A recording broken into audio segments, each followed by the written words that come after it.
नमस्कार, मैं रविश कुमार। समाचार का मतलब ही होता है अंदर की बात को बाहर लाना, ना कि बाहर आ चुकी बात को अंदर कर देना। जब किसान आंदोलन की खबर CNN की वेबसाइट पर छप गई तो जाहिर है दुनिया भर के पाठकों ने पढ़ी भी होगी। न्यूयॉर्क टाइम्स और वॉशिंगटन पोस्ट में भी छपी है। हमारे फिल्म कलाकारों और खिलाड़ियों ने एक काम अच्छा किया है। वॉशिंगटन पोस्ट, न्यूयॉर्क टाइम्स और CNN, BBC को नहीं धिक्कारा कि आप भारत की खबरें ना दिखाएं। क्यों दिखा रहे हैं और इन्हें मत छापिए, क्योंकि इससे अंदर की बात बाहर चली जाती है। इस दलील से तो भारतीय न्यूज वेबसाइट को भी अमेरिका, लंदन के लिए बंद कर देनी चाहिए, ताकि किसी को पता ना चले और हम सब गाते रहें अंदर अंदर बात चली है, पता चला है, चड्डी पहनकर फूल खिला है, फूल खिला है। खुद ये फिल्म कलाकार और खिलाड़ी अंदर की बात पर चुप रहते हैं, लेकिन पॉप स्टार रियाना ने किसान आंदोलन पर छपी खबर को ट्वीट क्या कर दिया। सब कहने आ गए कि यह अंदर की बात है।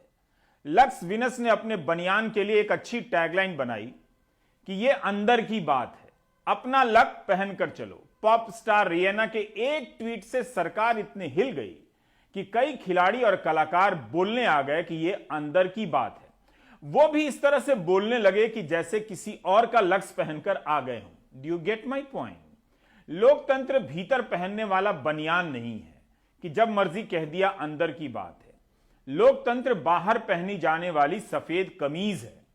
लोकतांत्रिक भावना सिर्फ अपने देश के लिए नहीं होती है, दूसरे देशों के लिए भी महसूस की जाती है। लोकतंत्र में यकीन रखने वाला नागरिक सच्चे अर्थों में ग्लोबल नागरिक होता है।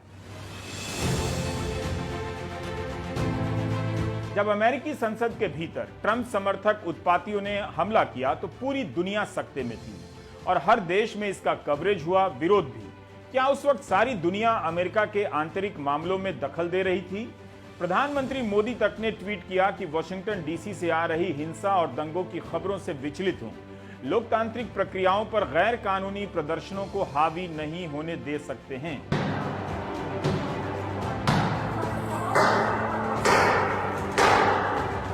क्या तब भारत के प्रधानमंत्री ने अमेरिका के आंतरिक मामलों में हस्तक्षेप किया था? क्या अब की बार ट्रंप सरकार कहना आंतरिक मामले में दखल देना नहीं था? इसी तरह का नारा किसी और देश से कोई नेता भारतीय नेता के लिए दे दे तो क्या सरकार फिल्म स्टार और खिलाड़ियों को आगे करेगी? कई फिल्म स्टारों ने अमेरिका में चल रहे ब्लैक लाइव्स मैटर पर ट्वीट किया था। क्या तब वे कोई गलत काम कर रहे थे?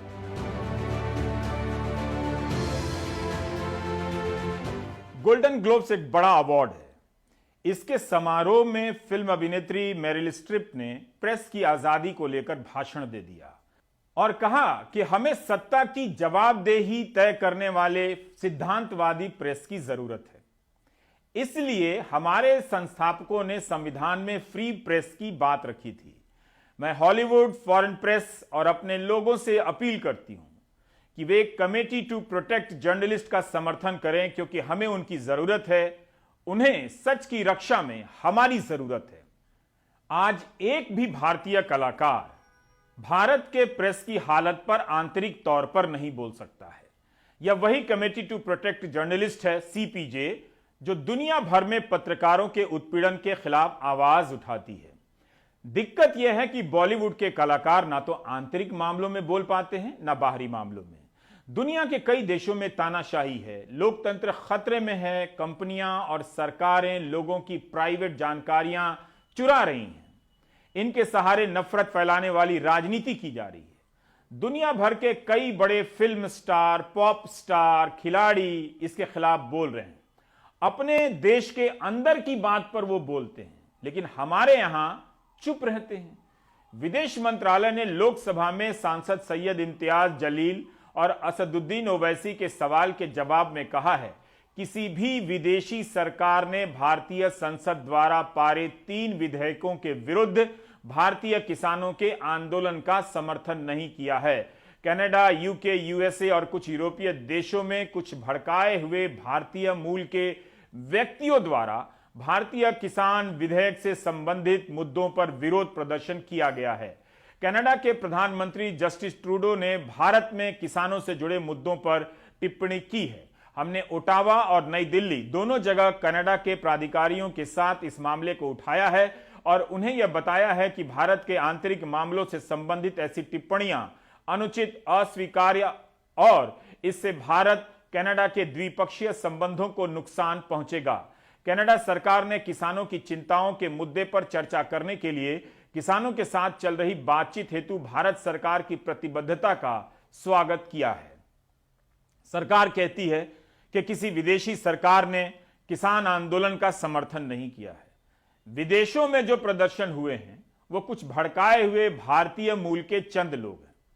लेकिन केंद्रीय मंत्री पीयूष गोयल ट्वीट करते हैं कि भारत की बढ़ती शक्ति से भयभीत अंतर्राष्ट्रीय ताकतें हमारे देश और हमारे देश के लोकतंत्र को कमजोर करने के लिए षड्यंत्र कर रही हैं। हमें सुनिश्चित करना है कि हम एक रहें और विदेशी तथा अराजक तत्वों की कोई योजना सफल ना हो। संसद में बयान के विदेशी सरकारों ने समर्थन नहीं किया। बाहर ट्वीट की अंतर्राष्ट्रीय ताकतें भारत के लोकतंत्र के खिलाफ साजिश कर रही हैं। विदेश मंत्रालय को ट्विटर पर हैशटैग चलाने के बजाय उन देशों की सरकारों से बात करनी चाहिए। दिल्ली पुलिस ने अज्ञात लोगों के खिलाफ मामला दर्ज किया है। दिल्ली पुलिस ने कहा है कि एफआईआर नहीं हुई है। एफआईआर में ग्रेता का नाम नहीं लिखा गया है, लेकिन साइबर सेल इन ग्रेता के ट्विटर अकाउंट पर अपलोड किए गए टूल किट की जांच जरूर करेगा। पुलिस मानती है कि इस टूल किट के जरिए माहौल खराब करने की साजिश नजर आती है, भारत की छवि खराब करने की साजिश नजर आती है। दिल्ली पुलिस ने जो ऑथर्स हैं टूल किट के, उनके खिलाफ एक केस दर्ज किया है। धारा 124A, 153A, 153 और 120B आईपीसी में, जिसका की इन्वेस्टिगेशन दिल्ली पुलिस की साइबर सेल द्वारा किया जाएगा और इसमें किसी को भी हम लोगों ने अभी नेम नहीं किया है। तो एफआईआर नहीं है, लेकिन यह है कि ग्रेता के ट्विटर अकाउंट से अपलोड किए गए टूल किट की जांच होगी। यह सामान्य खबर भी नहीं है। कल यह खबर स्वीडन में भी पहुंचेगी, जिससे भारत के रिश्ते बहुत अच्छे हैं। स्वीडन में ग्रेता पर एक डाक टिकट भी जारी किया गया है।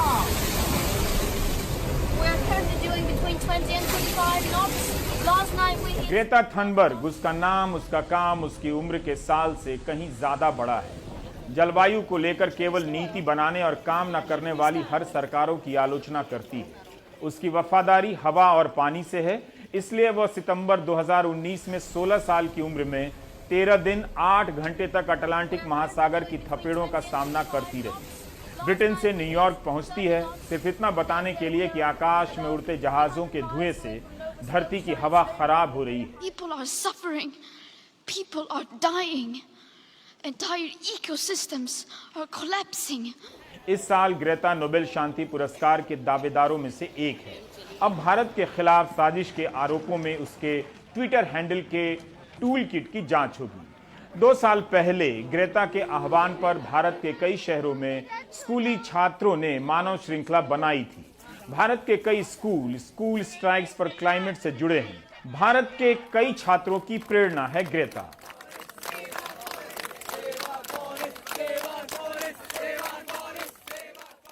पुलिस के पास क्या जानकारी है वो बेहतर जानती है, लेकिन किसान आंदोलन के समर्थन में ट्वीट करने वालों को साजिश का हिस्सा बताने की जल्दी से बचा जाना बेहतर रहेगा।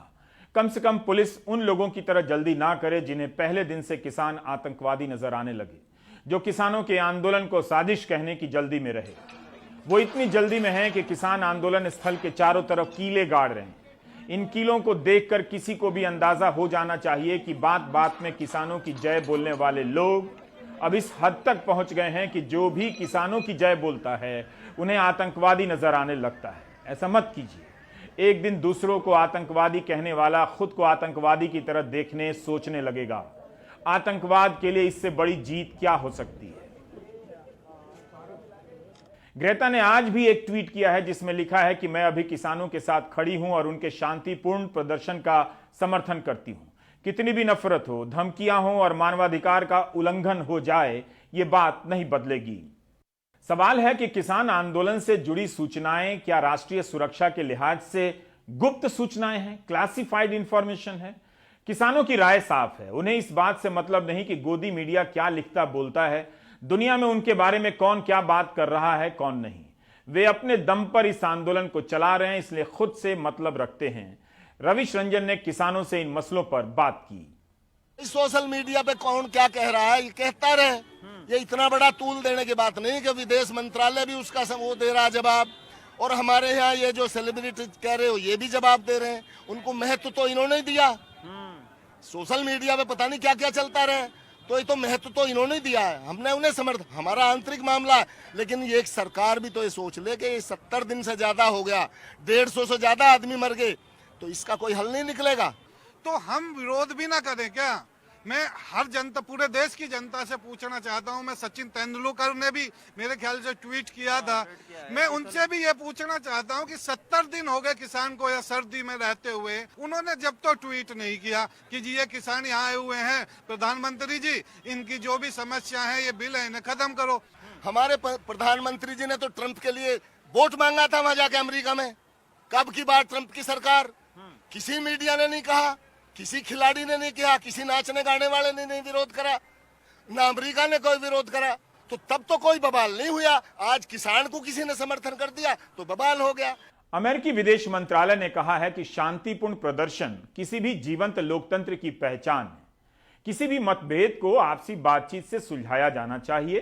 क्या इसका भी विरोध होना चाहिए कि आप हमारे आंतरिक मामलों में क्यों स्वागत कर रहे हैं? दूर हटिए। अभी इसका हैशटैग था इंडिया अगेंस्ट प्रोपेगेंडा, मगर आप उनके ट्वीट्स देखो तो जैसे अगर सानिया नेहवाल और अक्षय कुमार का ट्वीट आप देखो तो दोनों का टेक्स्ट बिल्कुल 1 to 1 था, same word by word same था। कम से कम 5-6 लोगों ने एक ही वर्ड यूज किया था, एमिकेबल, यानी सब लोगों को बोल दिया था कि देखिए ये इस तरह से ट्वीट करना है, और सबकी वोकैबुलरी बिल्कुल सेम थी। और ये इट इज वेरी शेमफुल कि इंडिया के जो सेलिब्रिटीज है जो करोड़ों कमाते हैं, उन लोग को सर्कस के बंदर की तरह ट्रीट किया जाता है कि रिंग मास्टर बोलता है ये करो और वो लोग वही करते हैं। अपनी खुद की सोच भी नहीं है कि क्या बोलेंगे वो फार्मर्स के बारे में। एक ही चीज बोलते हैं कि this issue has to be solve amicably. मगर ये पहली बार नहीं हुआ है, ये बार बार होता है।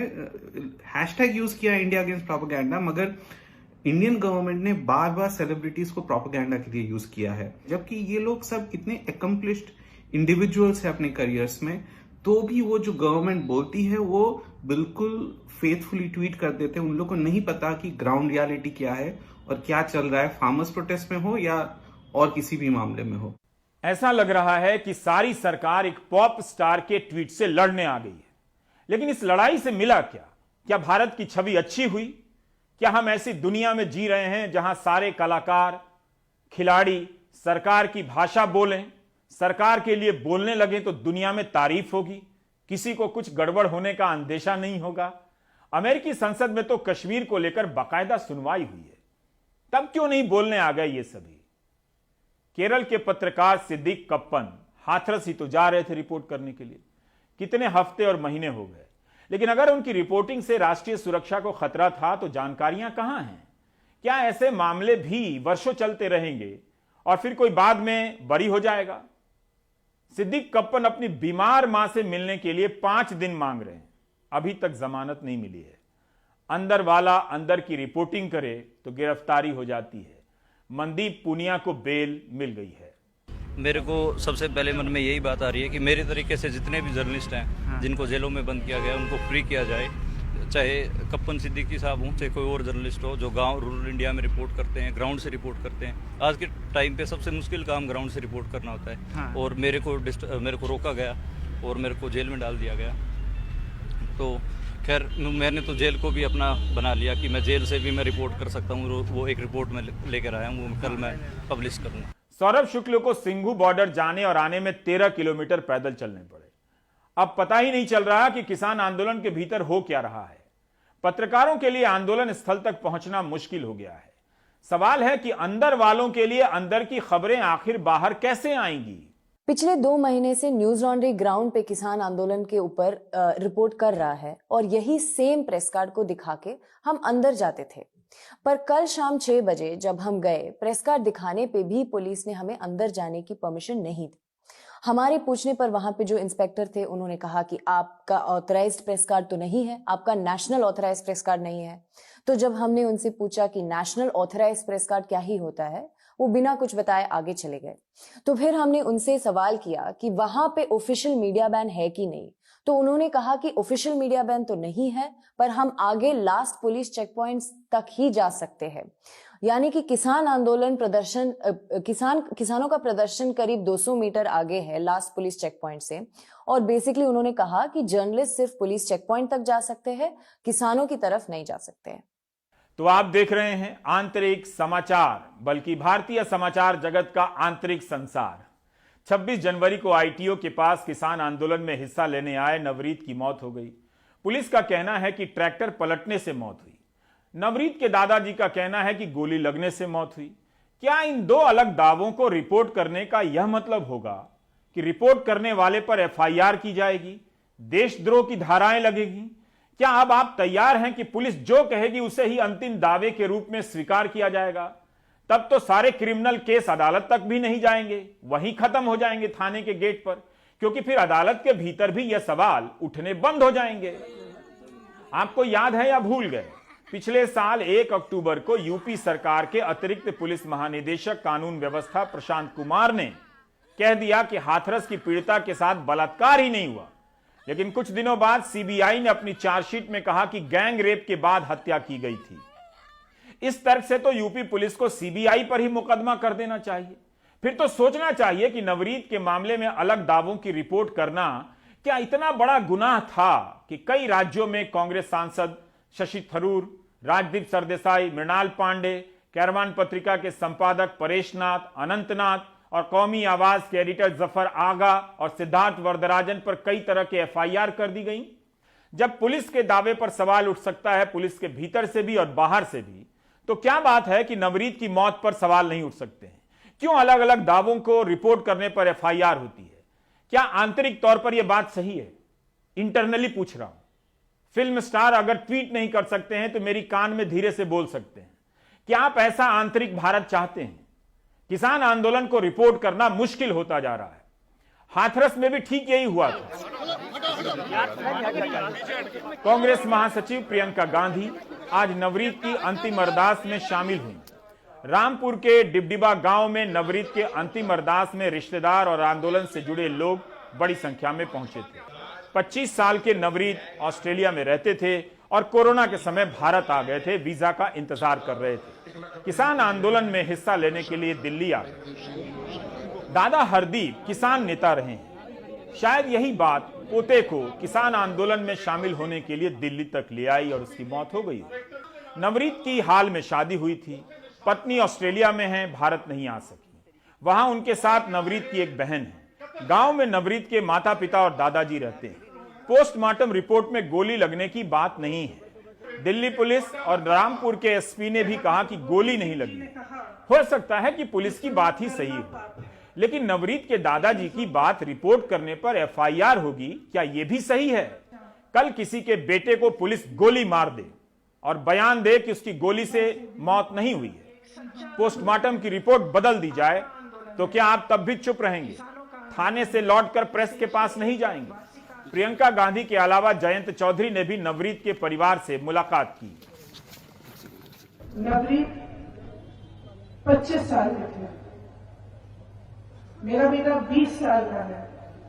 आपके भी नौजवान बेटे हैं जो उत्साह में अपनी उत्साह दिखाने के लिए, किसानों के साथ खड़े होने के लिए वहां चले गए और उनके साथ एक ऐसा हादसा हुआ कि वो वापस नहीं आए।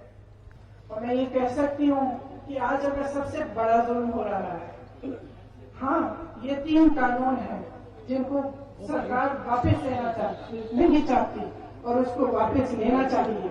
ये बहुत बड़ा जुल्म हो रहा है किसानों के साथ, लेकिन इससे बहुत बड़ा जुल्म ये कर रहे हैं जब ये शहीदों को आतंकवादी कहते हैं, जब ये इस किसान के आंदोलन को अपने लिए एक राजनीतिक मतलब साजिश की तरह के देखते हैं।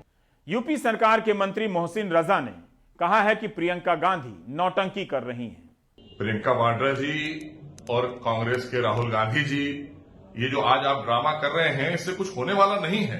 आपकी सरकार में यही हमारे किसान भाई मजबूर थे, जब आप कर्जा देते थे, जब ब्याज बढ़ा देते थे, ब्याज नहीं दे पाते थे वो, तो आप इनको मजबूर करते थे आत्महत्या करने के लिए। इनकी हत्याएं होती थी, इनकी जमीनें छीनी जाती थी आपकी सरकार के द्वारा। वो समय आप भूल गए, आज आप झूठी संवेदना व्यक्त करने के लिए निकले हैं। नवरीत के दादा हरदीप सिंह किसान नेता रहे हैं, कम से कम वो तो नौटंकी नहीं कर रहे हैं। अपने जवान पोते की मौत पर सवाल ही उठा रहे हैं। उनके सवाल पर खबर लिखने वालों पर पुलिस मुकदमा कर रही है। परिमल ने हरदीप सिंह से बात की। हम जो शुरू से कह रहे हैं कि यह गोली लगने से मौत हुई है, आज भी हम कह रहे हैं कि हमारे पोते की गोली लगने से मौत हुई है। ट्रैक्टर डिस्बैलेंस उसके बाद हुआ है, पलटा है ट्रैक्टर, जब उसके गोली लगने से यहाँ से गोली लगी और यहाँ से निकली है, ब्रेन मैटर बाहर गया है, उसमें रिपोर्ट में लिखा है डॉक्टर ने। तो जब इतना सब क्लियर है तो फिर वो सरकार नहीं मानेगी तो नहीं मानेगी। हम इस सरकार से उम्मीद भी नहीं करते कि ये हमें कोई इंसाफ देगी। प्रियंका जी से क्या बात हुई, क्या आपने गुजारिश की है उनसे? हमने यही क्या कहा है कि हमारे ये न्यायिक जांच होनी चाहिए और हमें इंसाफ मिलना चाहिए। सरकार से तो हमें कोई उम्मीद नहीं, ना हमें इस जुडिशरी से कोई उम्मीद कर सकते हैं, क्योंकि सब कुछ तो कैप्चर हो गया है, सरकार ने कैप्चर कर लिया है। फिर ये लड़ना तो है ना, लड़ेंगे। हरदीप सिंह टूटे नहीं, वो इस नाइंसाफी को बेहद गरिमा के साथ दर्ज करा रहे हैं। क्या यह भी कोई अपराध हो सकता है? व्हाट्सएप यूनिवर्सिटी ने आपको पक्का यकीन दिला दिया है कि ऐसा आपके साथ कभी नहीं हो सकता। फिर नवरीत के परिवार के पक्ष का रिपोर्ट करने पर नौकरी से क्यों निकाला जा रहा है पत्रकारों को? क्यों सैलरी काटी जा रही है? क्यों पुलिस मुकदमे कर रही है? क्यों पत्रकारों को डर लग रहा है? But just imagine if that tractor incident, that unfortunate tractor incident where a farmer died under mysterious circumstances. Imagine if that had happened in Maharashtra or in Bengal. Who is in charge of law and order there? All I'm saying is let the truth be told. I'm not coming to any conclusions. Let the truth come out. Who is in charge of that? The Home Minister of India is in charge. Do a proper inquiry and let the truth come out. क्या आप Derek O'Brien पर भी देशद्रोह का मुकदमा होगा कि उन्होंने संसद में नवरीत की मौत की जांच की मांग की है, उसे संदिग्ध बताया है? कभी सोचा है आपने आंतरिक समाचारों का आंतरिक संसार कैसा हो चुका है? सर, हमने आंदोलनों को न जाने किस नजरिए से देखना शुरू किया है। महोदय, माननीय सभापति महोदय, आपने भी देखा होगा वो सड़िया, वो कील, वो खाई। सर, मैं सरहद पे कभी गया नहीं हूं, लेकिन जो तस्वीरें सरहद की देखी हैं वो भी ऐसी नहीं देखी हैं। किससे लड़ रहे हैं आप? अपने किसानों से लड़ रहे हैं। और वो क्या कह रहे हैं? आपसे चांद नहीं मांग रहे हैं, अपना हकूक मांग रहे हैं। इतना मजबूत लोकतंत्र है सर। मैं तो कभी कभी सोचता हूं, अगर जेपी को इन खाई, बाड़ों, कटीले तार देखना पड़ता तो क्या होता सर? एक बार सोचे दलीय दायरों को छोड़ करके कि आंदोलन को डील करने का क्या यह नजरिया उचित है? मनोज झा का यह भाषण सुनने लायक था। आंतरिक समाचार में आपको यह भी बता दूं कि बिहार सरकार ने एक आदेश जारी किया है। सड़क जाम करने वालों को सरकारी ठेके और नौकरी से वंचित रखा जाएगा। यानी आप प्रदर्शन नहीं कर सकते। हजारों नौजवान आए दिन इसी बात को लेकर प्रदर्शन करते हैं कि परीक्षा का रिजल्ट क्यों नहीं आ रहा, नौकरी क्यों नहीं मिल रही है। तो आप उसके लिए प्रदर्शन नहीं कर सकेंगे। आखिर सड़क पर आने से किसे डर लगने लगा है? इंटरनेट हरियाणा में ही बंद नहीं है। किसान आंदोलन के आसपास दिल्ली के लोग भी इंटरनेट बंदी के शिकार हो जा रहे हैं। बच्चों की ऑनलाइन पढ़ाई नहीं हो पा रही है। दिल्ली के सिंघू गांव में रहने वाली काकुल 9वीं में पढ़ती हैं। वो अंग्रेजी के इम्तिहान की तैयारी कर रही हैं, लेकिन उन्हें उम्मीद कम ही है कि वो परीक्षा दे पाएंगी, क्योंकि पिछले 5 दिन से यहाँ इंटरनेट बंद है और उनकी ये वार्षिक परीक्षाएं ऑनलाइन हो रही हैं। इंटरनेट ना होने की वजह से पहले ही काकुल संस्कृत की वार्षिक परीक्षा नहीं दे पाई हैं। कौन सी क्लास में पढ़ते हो आप? 9th क्लास में। इंटरनेट नहीं आने से क्या प्रॉब्लम हो रहा है आपको? हमारे पेपर चल रहे थे, हमारा एक पेपर छूट गया संस्कृत का। पेपर छूट गया? हाँ। 7वीं में पढ़ने वाले दक्ष को भी नहीं पता कि पिछले 5 दिनों से स्कूल में क्या पढ़ाई हुई है। इंटरनेट के आने से बहुत कुछ हो रहा है किसी चीज़ का वो नहीं मिलता, सोल्यूशन प्रॉब्लम हो जाती है। और होमवर्क सबमिट कैसे कर रहे हो? होमवर्क सबमिट बता देते हैं फ़ोन करके, मैम हो गया, पर सबमिट नहीं कर पा रहे। यह हाल सिर्फ सिंघू बॉर्डर का नहीं, पूरे हरियाणा के बच्चों का है, जहां सरकार ने 27 जनवरी से इंटरनेट बंद कर रखा है। इंटरनेट ना चलने की वजह से हम क्लास नहीं ले पा रहे। अब जैसे पहले कोरोना करके स्कूल बंद हो गए थे, अब स्कूल बंद होने के बाद ऑनलाइन क्लासेस लगने लग गई। अब वो ऑनलाइन क्लासेस भी बंद होगी क्योंकि नेट नहीं चल पा रहा, तो हम अब ना पढ़ पा रहे। अब जैसे अब पेपर थे 2 तारीख को, तो 2 तारीख को पेपर भी नहीं लिए क्योंकि अब ऑनलाइन पेपर होने थे, नेट चल नहीं रहा, पेपर भी ले पाए। जैसे हमारी क्लासेस होती हैं या फिर कोई भी टीचर्स नोट्स देते हैं, क्योंकि क्लासेस सेव तो होती हैं नहीं, सिर्फ नोट्स आते हैं उनके और वही हम ले सकते हैं, और क्लासेस अटेंड नहीं होती, फिर वही सारा सिलेबस रह जाता है। वही बात है कि हम क्यों ले रहे हैं फिर ऑनलाइन क्लासेस। सिंघू बॉर्डर पर पुलिस की किलेबंदी ने हर रोज नौकरी के लिए आने जाने वाले लोगों की मुश्किलें बढ़ा दी हैं। 26 जनवरी तक ये लोग मोटरसाइकिल या फिर ऑटो से आ जा रहे थे, लेकिन अब पुलिस ने वो तमाम रास्ते भी बंद कर दिए हैं। कोंडली की एक स्टील फैक्ट्री में काम करने वाले दीपक सिंह बताते हैं कि वो रोज पैदल 10 किलोमीटर आते हैं और पैदल ही 10 किलोमीटर वापस जाते हैं। कम से कम 10 किलोमीटर पैदल चलना पड़ता है बॉर्डर से फैक्ट्री जाने के लिए। फैक्ट्री जाने के लिए? तो दिल्ली में कहाँ रहते हैं आप? रघुवीर नगर।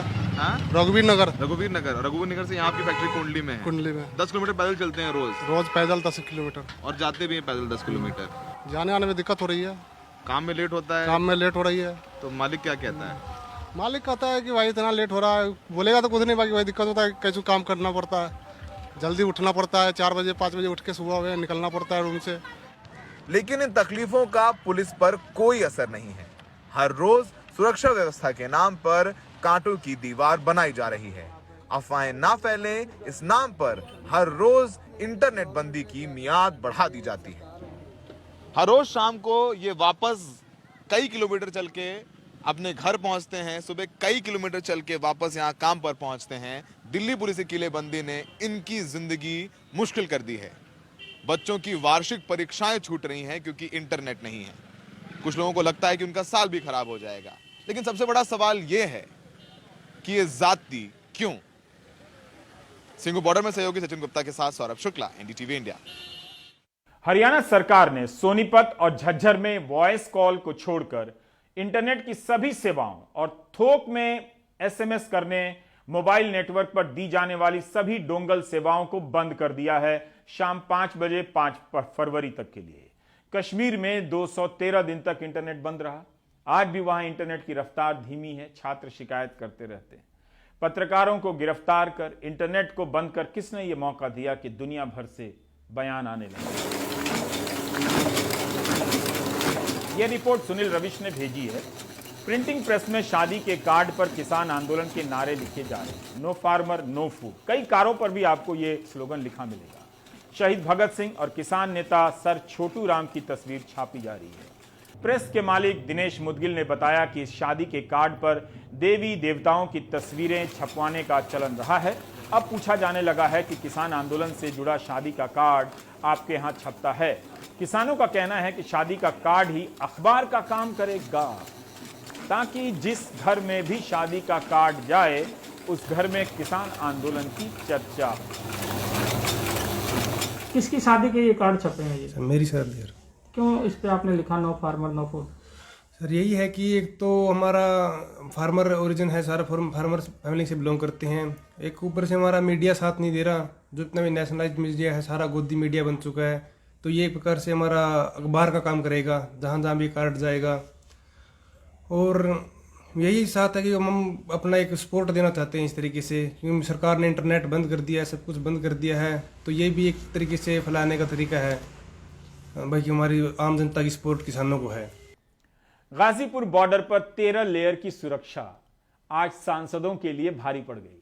विपक्षी दलों के 15 सांसद किसानों से मिलकर सहानुभूति जताने गए थे, मगर वे बैरिकेड पार नहीं कर सके और लौटकर दिल्ली आना पड़ा। रविश रंजन ने बताया कि दिल्ली की तरफ से बस में सवार जब सांसद पहुंचे तो दिल्ली पुलिस के पहले राउंड की बैरिकेडिंग को पार कर सके। उसके बाद इनके लिए आगे बढ़ना मुश्किल हो गया। 13 लेयर की बैरिकेडिंग की एक तरफ किसान खड़े रहे, दूसरी तरफ सांसद खड़े रहे। दोनों एक दूसरे से नहीं मिल सके। कोई 40-45 मिनट तक यह सिलसिला चला, लेकिन सांसद किसानों तक नहीं पहुंच सके। आखिरकार सुप्रिया सुले, सौगत रॉय, तिरुचि शिवा, हरसिमरत कौर समेत सभी सांसद बैरंग वापस लौट आए। ऐसा भी क्या था कि सांसद किसानों से मिल नहीं सकते थे? क्या यह सवाल आंतरिक तौर पर पूछा जा सकता है? अगर दिल्ली में सांसद किसानों से नहीं मिल सकते हैं और यह खबर दुनिया में कहीं छप जाए तो गलती किसकी है? खबर पढ़ने वाले की या सांसदों का रास्ता रोकने वालों की? एक सांसद होने के नाते 2 दिन से लगातार हम पार्लियामेंट में कोशिश कर रहे हैं कि किसानों का जो हम सबको चुन के यहाँ भेजते हैं, हम उनकी बात रख सके सभा की पटल में, लेकिन हमें साफ इनकार करके कहा गया कि आप राष्ट्रपति के अभिभाषण पे बातचीत करिए। ये चुने हुए लोग अपने लोगों की जो इधर भूखे प्यासे इनको इधर कैद में बंद किया हुआ है, ये हम उनकी पूछते हैं तो ये राजनीति है? तो जो वो कर रहे हैं वो क्या है फिर जो सरकार कर रही है? किसान आंदोलन अनिश्चित दौर में पहुंच चुका है। इससे जुड़े मुद्दों को छोड़कर अब बाकी कई चीजों पर बहस होने लगी है। किसानों का ध्यान नहीं भटका है, ध्यान भटकाने वाले भटक रहे हैं कि भटकाने वाला सामान कहां से जुटाया जा सकता है। उधर राजस्थान, यूपी, हरियाणा में किसान पंचायतों का सिलसिला जारी है। सवाई माधोपुर के बामनवास, अजनोटी, दौसा के रामगढ़ पचवारा में महापंचायतें हुई। कि राजस्थान में जो पंचायतें चल रही है, उन पंचायतों में क्या हो रहा है? क्या वाकई में किसानों की पंचायत है या वहां भी कोई राजनीति होने लगी? क्रांति होगी। राजस्थान में एक ऐसे व्यक्ति की जरूरत है जिसको लीड कर सके। मैं चाहता हूं मेरे भाइयों, ये जो पंचायतें हो रही है, ये पंचायतें केवल अब तक गांवों को जगाने के लिए हो रही है, गांव के किसानों को जगाने के लिए हो रही है। और थोड़े दिन बाद में जो पंचायत हमने बुलाएंगे वो जयपुर की राजधानी जयपुर में बुलाएंगे, और इस जयपुर में ऐसी राजधानी में ऐसी रैली करना चाहते हैं जो इस देश की सबसे बड़ी रैली हो, जिसमें राकेश टिकैत को बुलाना चाहता हूँ। और पंचायत में निष्कर्ष निकलना चाहिए और इस धरती पर निष्कर्ष निकलना चाहिए। लेकिन कई लोग अभी सोशल मीडिया का जमाना, कई लोग बटे हुए हैं। एक कहता है कि दिल्ली चल चले, एक कहता है कि फिर पंचायत करते हैं, एक कहता है कि रोड पे आ जाए। तो ये लोग बटे हुए हैं। बाकी ब्रेक के बाद।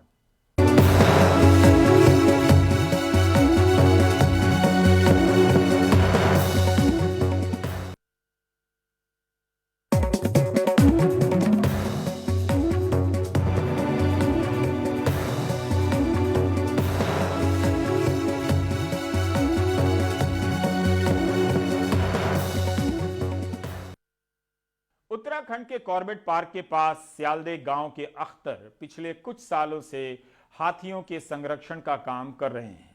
बहुत से मालिक बीमार और बूढ़े हाथियों को छोड़ देते हैं। अख्तर ऐसे 10 हाथियों की सेवा कर रहे हैं। अब उन्होंने हाथियों की सेवा के लिए 5 करोड़ की 50 एकड़ जमीन एक ट्रस्ट के नाम कर दी है, जिसका काम होगा हाथियों का साथ देना। अख्तर साहब से बात की है हमारे सहयोगी दिनेश मानसेरा ने। हमारे साथ मौजूद हैं अख्तर साहब। अख्तर साहब, ये आपके मन में कब आया और कैसे आया कि ये जो हाथी हैं जिनको पालना जो है कहना चाहिए बहुत मुश्किल काम है, आपने ऐसा काम क्यों शुरू किया? क्योंकि मैं बचपन से ही हाथियों के साथ, हाथी के लिए ही काम, हाथी प्रेमी थे, हाथी का लवर, मतलब पशु प्रेमी सभी जानवर से। लेकिन हाथी मेरे साथ जीवन में पूरी जिंदगी रही है साथ। अब जब हाथी लुप्त होने लगे, हाथी को बिचौलिए लोग तस्करी करने लगे, जब हाथी पर काफी तरह से अत्याचार होने लगा इसका, तो मुझे लगा कि आने वाला पीढ़ी है जो देख नहीं पाएगा, सिर्फ किताबों में रह जाएगा। तो मैं इस पर है जो एक ट्रस्ट बनाए, और मेरी काम था ट्रस्ट बनाने से भी पहले लोगों को जहाँ बीमार हाथी हो, पूरे देश का मेरे पास साबुत सरकार का हो, गवर्नमेंट का हो, सभी को मदद करता हूँ। तो मैं इसको जागरूकता, महावतों को ट्रेनिंग, महावतों का रख रखाव, मालिक का है जो बैठक, हर में से हर देश में जाकर करना शुरू किया। और मैं खुद ही अंधे, लंगड़े, लवारिस, लंबी जिंदगी हाथी की होती है। अपनी प्रॉपर्टी लोग बच्चे बांट लेते हैं और हाथी लवारिस हो जाती है। वही हाथी है जो हमारे देश में कितने आज है जो जमीन बांट लिए हैं, जमीन में झगड़ा है, हाथी को खाने के लिए लोग नहीं दे रहे हैं, जमीन पर 44 लगी है, हाथी लवारिस होके घूम रहे हैं। उनके लिए मैं काम करता हूँ। उनके लिए है जो मैं काफ़ी ज़मीन, करीब 50 एकड़ 5 करोड़ की जमीन चारा के लिए, घास के लिए, धान के लिए, इनके चरी के लिए मैं इन लोगों को नाम किया हूँ कि इससे है जो इनकी है जो अच्छी क्लाइमेट के हिसाब से खाना मिले। और मेरे साथ ऐसे लोग हैं जो सामाजिक जुटे हुए, साधु संत भी है, ब्रह्मचारी ही हैं, हमारे मधुबनी के अंधराधारी महंत के, उन लोग भी हैं जो काफ़ी लोग हैं जो ऐसे हैं जो पुत्र मोह में या परिवार मोह में नहीं, उन लोगों से हट के मेरे साथ लोग जुड़े हुए हैं जो इस पर हम काम कर रहे हैं कि आने वाली पीढ़ी के लिए कैसे है जो, और चैन फ्री हाथी रखना चाह रहे हैं। अभी भी मैं चैन फ्री 12 घंटा रखता हूँ, 24 घंटे के लिए प्रयास में काम चल रही है, मैं चैन फ्री रखूँगा। तो ये है असली कहानी हाथी मेरे साथी की। आप देख रहे थे प्राइम टाइम। नमस्कार।